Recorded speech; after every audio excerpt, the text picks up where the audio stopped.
Oi pessoal, tudo bem? Eu sou a professora Vivi, faço parte do movimento Caravana da Educação. Estou aqui com o professor Toninho Vespoli, que além de professor de matemática na rede municipal, é também vereador aqui na cidade de São Paulo. Desde o ano de 2019, nós temos uma organização, um grupo de professores da escola pública que se organizam para poder ajudar colegas, pares que gostariam de ingressar no serviço público, no magistério municipal.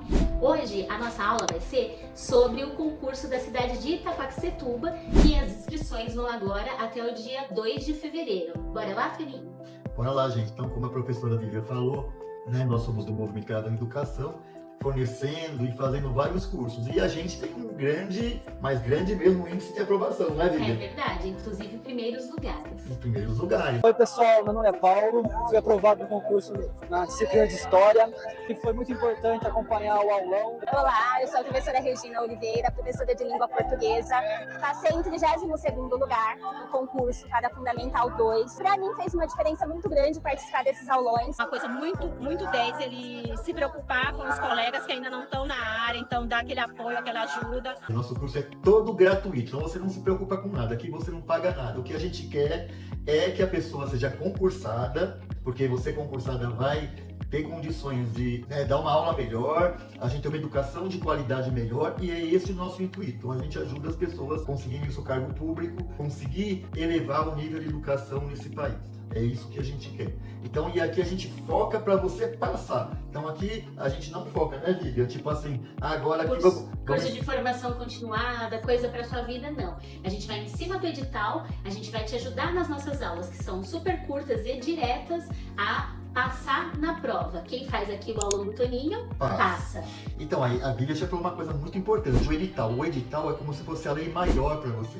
Ninguém vai fazer um concurso público sem ler o edital. Ai, Toninho, é chato? É chato, mas tem que ler. Lá é o que tem que ter os seus direitos e deveres. Então, ali é o que vai te ensinar até as datas, se vai fazer recurso, se não vai, quantos dias de recurso você vai ter. Então, você tem que saber o edital, tá bem? Então, ninguém faz concurso público sem ler edital. Essa é a primeira coisa que você vai ter que fazer. Depois que você lê o edital, você fez a sua inscrição certinho, tá lá tudo pago, tem que estar pago até no dia que tá no edital, né? No edital, se você pagar 1 minuto depois do que tá no edital, você já perdeu a sua possibilidade de fazer a prova. Por isso que o edital é muito importante. Aí você conseguiu fazer. Depois vai para quê? Para rotina, né? Por que a gente fala rotina? Pessoal, para você passar, a gente tem que ter disciplina, não tem jeito. E quando eu falo rotina é você ter um lugar adequado para você estudar. Ah, Toninho, eu sou mãe, né? Meu filho toda hora fica me chamando. Não, aquele momento tem que ser seu.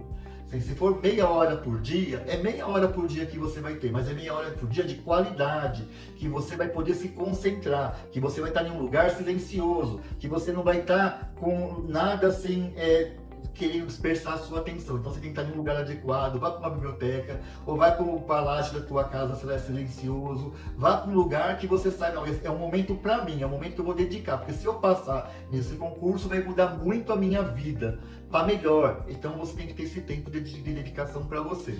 E assim, só acrescentando em relação a esse ponto de rotina, Toninho, é importante que vocês acompanhem as nossas aulas mais de uma vez, porque às vezes você assiste a primeira vez e está preocupado em anotar, em pensar em uma palavra específica, olha como que isso aqui pode ser gerador para outra discussão. Depois você pode estar lavando a louça, dirigindo o carro, brigando com a esposa, qualquer tipo de situação no seu cotidiano, vá ouvindo nossa voz aveludada, ritmada, muitas vezes, porque o sentido da palavra etimologia de decorar vem do latim saber de cor. Quando a gente aprende com o coração, a gente não esquece mais. Então, quanto mais você fizer parte da sua rotina, acompanhar mais vezes as aulas, pode ter certeza que vai te ajudar, tá bom? Então você tem uma rotina regrada e um ambiente adequado, certo? Estamos já combinados com isso? Beleza. Agora é a banca. A banca, último ponto.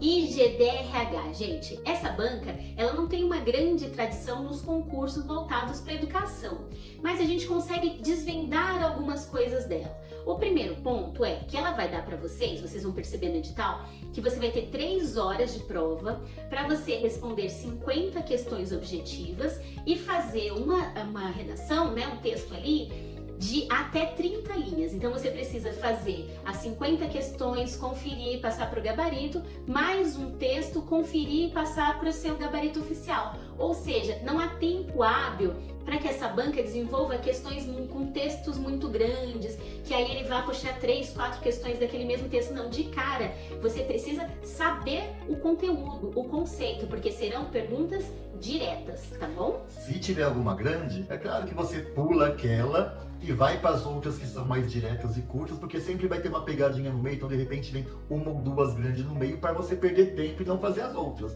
As grandes você pula, faz as diretas, aí dando tempo você volta para aquela grande. Uma outra coisa que é importante, né, Vivian? Não adianta você ir lá e ficar, Toninho, vou estudar bastante, claro que eu vou estudar bastante, mas não adianta você fazer, por exemplo, as questões da VUNESP. Porque cada banca, ela tem um estilo de pergunta e ela tem uma metodologia de pergunta. Se você começar a estudar de outras bancas, não vai te ajudar muito.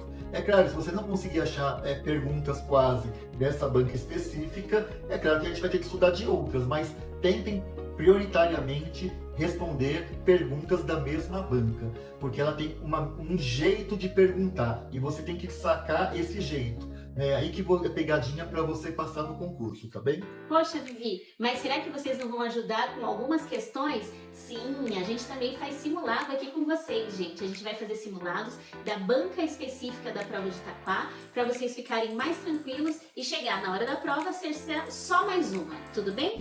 Gente, falando aí em relação ao tipo de pergunta, muito rapidamente é importante vocês pensarem que quando eles vão discutir um autor, tem dois formatos. Ou eles vão discutir um autor de forma genérica, com o pensamento mais generalista dele, ou sobre uma obra específica. Então, por exemplo, olha, o Paulo Freire discute o processo de alfabetização de adultos, tal. Ou vem um outro formato dizendo assim, na obra específica, Pedagogia da Indignação, no trecho tal, o autor Paulo Freire gostaria de dizer que... Então é importante, nesse tipo de prova, que vocês se atentem aos autores que estão na bibliografia, porque vocês vão precisar saber pelo menos os conceitos que são de cara parecidos ou que não destoam, dependendo do tipo de pergunta, para sua prova. Então, se você vai fazer a prova para professor de educação especial, já vai falar, vai discutir a Mantuan, eu preciso saber sobre o que é. Vai discutir o Gadotti, mas será que ele fala sobre esse assunto? Então é importante vocês terem um norte, pelo menos. Para além disso, tem um tipo de questão que é mais voltado para memorização, então vai lá te perguntar. A Lei 9394/96 significa que ela é a Lei de Diretrizes e Bases, ela é a Constituição Federal, ela é o Plano Nacional de Educação. Você precisa minimamente não decorar artigos, mas saber qual é mais ou menos o contexto da legislação ou das perguntas dos autores. E para além disso, também pode ter o tipo de questão que interrelaciona a legislação com os autores específicos. Vocês vão perceber que dessas 50 questões, 20 delas são só de legislação, então algumas delas vão interrelacionar legislação com os autores. Por isso é importante acompanhar mais de uma vez, fazer mapa textual, porque aí vai ficando muito tranquilo, você vai imaginando um guarda-chuva assim, olha, e vão saindo as gotas, né? Vão caindo ali a legislação e o contexto dela, como é que os autores bebem para poder classificar. Pegando mais ou menos esse gancho, tenho certeza que vocês vão muito bem na prova. E aí, um outro ponto importante é que esse tipo de prova também pode trazer as benditas pegadinhas. Então, quais são as pegadinhas que costumam cair no concurso da IGDRH? São pegadinhas que facilmente você consiga eliminar algumas das alternativas. Qual que é de cara, gente? É um concurso para você ser um profissional da educação. Um profissional da educação, ele é garantidor de direitos, ele não retira direitos. Então, em qualquer tipo de questão que você tenha lido ou não, se tem uma alternativa que ela retire direitos, que ela castigue, que ela prive o nosso estudante de qualquer tipo de coisa, ela está incorreta. Um outro tipo de questão é quando você percebe que eles querem saber se você sabe o básico daquele autor. Então eles substituem a estrutura do pensamento dele pelo oposto. Então a gente brinca aqui e fala assim, por exemplo, o professor vereador Toninho Vespo, ele não entende nada de educação. Poxa, se é um professor, ele tem que entender alguma coisa. Então é um tipo de pegadinha que você já elimina. Outro tipo, para você ficar de olho na alternativa, é quando tem um prefixo de negação, in, des, a, então em desacordo com a legislação, contra tal coisa. Fiquem de olho com esse tipo de organização, que ele pode indicar que é um distrator para fazer você errar. E o último ponto é quando utiliza um advérbio de intensidade ou que troca o sentido. Então, quando fala exclusivamente, totalmente, sempre, nunca, porque fala assim, às vezes tem até a ver com o contexto, mas não é só aquilo, tem um leque maior. Não é sempre, né? É às vezes, mas colocou sempre, aí já pode te indicar para errar, tá bom? Então por hoje, a nossa aula de dicas para dar uma efervescência aí na cabeça de vocês fica por aí e a gente espera encontrar vocês na próxima aula, tá bom? Tchau, tchau, gente! Tchau! Quem faz o aulão do Toninho passa, hein? Passa!